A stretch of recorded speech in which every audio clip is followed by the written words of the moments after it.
انسان کی زندگی کا سب سے بڑا دھوکہ، سب سے بڑی ڈیلیوژن اور سب سے عظیم ترین غرر یہ ہے کہ وہ سمجھتا ہے کہ اس کی جسمانی نیڈز جو ہیں، جو اس کی جسم کی ضروریات ہیں، خوراک ہے، اس کی ظاہری ضروریات ہیں، کپڑے ہیں، گھر ہے، روٹی ہے، کپڑا ہے، مکان ہے، لوگ ہیں، سوسائٹی ہیں،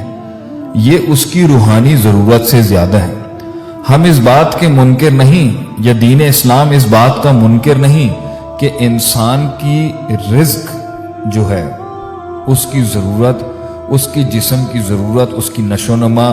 اور اس کی تحسین اور اس کی تکمیل، اس کا دفاع اور اس کا جمال، اس کو ایکچولائز کرنا اور اس کو پائے تکمیل تک پہنچانا اس کی بنیادی اور بیسک نیڈ ہے اور اس کے رائٹس بھی ہیں۔ مگر روحانی ضرورت کو، انسان کی قلبی اطمینان کو، اس کے روحانی سکون کو، جس کا تعلق اس کی ذہنی قرار کے ساتھ ہے، ذہنی راحت کے ساتھ ہے، قلبی سکون کے ساتھ ہے، اس کو مائنس کر کے یا اس کی نفی کر کے انسان نہیں رہتا، تو انسان سکون میں کیسے آئے گا؟ اللہ تعالیٰ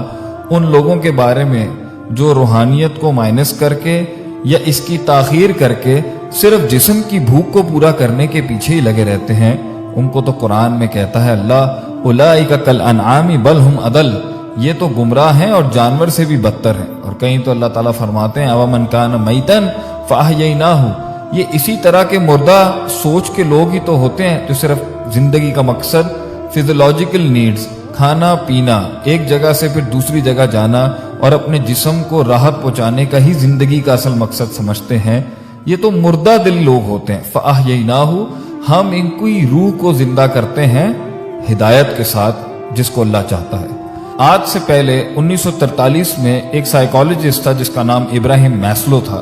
اس نے ایک تھیوری آف نیڈز اور ہیومن موٹیویشن بیہیویئرل سائیکالوجی کہ انسان کی نفسیات کیسے اس کے رویے اور اس کے بیہیویئر کے اوپر متاثر ہوتی ہیں، اس پر اس نے ایک تھیوری دی تھی جس میں اس نے کہا تھا کہ انسان کی سب سے پہلی ضرورت اس کی فزیولوجیکل، اس کی حسی ضرورت ہے، جو کہ جسمانی ضرورت ہے، کھانا پینا پہننا کپڑا اشیاء اور یہ،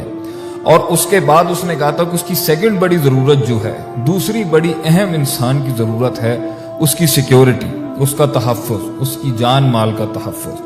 اور تیسری اس نے کہا تھا کہ اس کی تیسری ضرورت انسان کی جو ہے، جو پرائرٹی میں آتی ہے، وہ ہے اس کا سوشل سرکل، اس کی بلونگنگ، کہ وہ کون ہے، وہ کہاں بلونگ کرتا ہے، اس کا قبیلہ کیا ہے، اس کی ذات کیا ہے، اس کی مطلب لوگ کیا ہے، اس کا سوشل اسٹیچر کیا ہے، اس کا سوشل بلونگنگ کیا ہے، معاشرہ جسے ہم کہتے ہیں۔ اور اس کے بعد وہ کہتا ہے کہ انسان کی پہلے ذاتی ضروریات ہیں، پھر اس کے بعد اس کی تحفظ اور جسم کی سیکیورٹی ہے، پھر اس کے بعد لوگ ہیں، پھر اس کے بعد ریلیجن ہے، مطلب دین ہے، اور پھر سیلف ایکچولائزیشن، انسان اپنی حقیقت کے کمال کے درجے تک پہنچ جاتا ہے۔ اس کا ایک لحاظ سے تو اس ایسپیکٹ کو دیکھا جا سکتا ہے کہ انسان کے رزق کی ضرورت ہے، کھائے گا پیے گا، نہیں تو زندہ کیسے رہے گا۔ لیکن سورہ ابراہیم کی آیت نمبر 38 کے اندر ابراہیم علیہ السلام کی اس دعا کا کیا کریں جس کے اندر انہوں نے اللہ تعالیٰ سے، جب انہوں نے اسماعیل علیہ السلام کو اور ہاجرہ علیہ السلام کو ایک ایسی وادی میں چھوڑ دیا، بواد غیر ذی زرع، جدھر کوئی کھیتی باڑی نہیں تھی، صفا اور مروہ کے پہاڑیوں کے بیچ کے اندر کوئی انسان نہیں تھا، کوئی معاشرہ نہیں تھا، کسی قسم کا کوئی مسکن نہیں تھا، کوئی خوراک نہیں تھی، پانی نہیں تھا، لوگ نہیں تھے، کوئی سیکیورٹی بھی نہیں تھی، ایسی جگہ پر چھوڑ کے گئے۔ اللہ نے حکم دیا کہ یہاں چھوڑ کے جائیں، کہ جہاں پر نہ انسان تھا اور نہ کسی قسم کا سہارا۔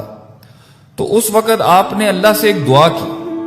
ایسے عالم کے اندر جہاں انسان کو پتا ہے کہ میرے بیوی بچے، نہ ان کے پاس کوئی لوگ ہیں، نہ تحفظ ہے، یہ ساری ہائرارکی اور نیڈز جو میسلو نے کہی کہ پہلے جسم کی ضرورت ہے، پھر جسم کو تحفظ چاہیے، پھر اس کے بعد اس کو معاشرت چاہیے، اور پھر کہیں جا کے اس کو دین اور اسپرچویلٹی اور روحانیت چاہیے۔ تو ابراہیم علیہ السلام کی اس دعا سے انبیاء اور اس دنیا کی بڑی بڑی بزرگ ہستیاں جو گزری ہیں، جنہوں نے دین کی خدمت کی اور اصل میں انسانیت کو مقصد سمجھایا اور اس کو کمال تک پہنچایا اپنی پرفارمنسز اور اپنے عمل، اپنے تذکر، اپنے تفکر، اپنے تدبر سے،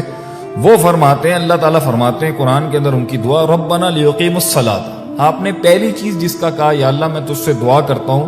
یہاں پر میرے گھر والوں کو تو نماز پڑھنے والا بنا، ربنا انی اسکنت من ذریتی، اے اللہ میں اپنی اولاد کو، اپنی ذریت کو، اپنی بال بچوں کو یہاں پہ چھوڑ کے جا رہا ہوں، بواد غیر ذی زرع، ایک ایسی وادی میں جہاں پر کچھ نہیں اگتا، عند بیتک المحرم، تیرے بیت محرم کے پاس، ربنا لیقیموا الصلاۃ، کیا کام کریں وہ؟ تاکہ وہ نماز قائم کرے، اسپرچویلٹی، دین، تعلق باللہ، اقیم الصلاۃ لذکری، نماز کو قائم کرنا اللہ کی یاد کے لیے، اسپرچول نیڈز، ریلیجیس نیڈز، اللہ سے قرب پہلے لائیں وہ،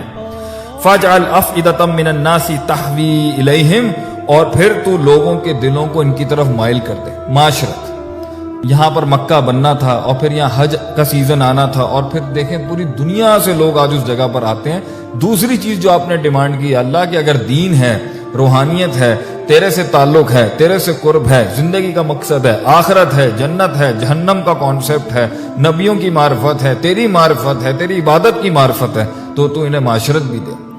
اس سے یہ بھی ثابت ہوتا ہے کہ مسلمان اینٹی سوشل لوگ نہیں ہیں، ہم لوگوں میں، سوسائٹیوں میں رہنا چاہتے ہیں مگر دین کو پہلے پریفر کر کے،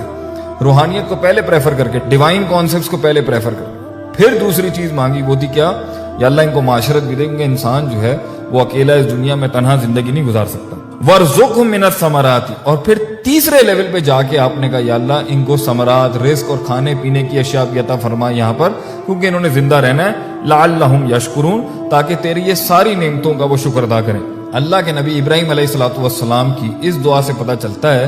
کہ ٹھیک ہے ایک لیول تو ہے کہ انسان کی بیسک نیسیسٹی، فزیولوجیکل نیڈز ہیں، اس کی ذاتی ضروریات ہیں، پھر اس کے بعد اس کا تحفظ ہے، پھر اس کے بعد اس کا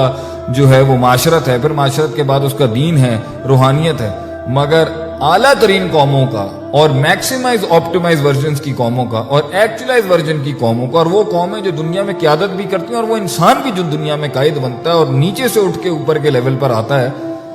اس کی پہلی ضرورت روحانی ضرورت ہوتی ہے، پھر معاشرت ہوتی ہے، اور پھر وہ رزق اور پیٹ کے ان مسائل کی طرف جاتا ہے جس کی وجہ سے انسان اللہ کا انکار بھی کرتا ہے، اور جس کی وجہ سے اس دنیا کی اپنی ضرورت سے زیادہ نیڈز کو کراس کر کے وانٹس پر جب جاتا ہے اور ڈیزائرز اور شہوات کے پیچھے لگتا ہے، تو پھر دین بیداری آتی ہے، پھر اس دنیا کی زندگی کے اوپر، اس مچھر کے پر جیسی زندگی کے اوپر، اس مچھر کے پر جیسی دنیا کے اوپر، جسے سجن المومن کہا گیا ہے کہ مومن کا قید خانہ و جنت الکافر کہا گیا ہے، جسے جناح بعوضہ کہا گیا ہے کہ یہ مچھر کے پر سے بھی زیادہ قلیل ہے اس کی حیثیت اللہ کے ہاں، انسان اس کو بڑا بناتا ہے اور روحانی، قرآنی، شرعی زندگی سے دور بھاگتا ہے۔ اللہ تعالی ہمیں ابراہیم علیہ السلام کی اس دعا کے مصداق میں اپنی دینی روحانی تعلق باللہ کی ضرورت کو سب سے پہلے پرائرٹی اور ترجیح دینے کی توفیق عطا فرمائے، آمین یا رب العالمین۔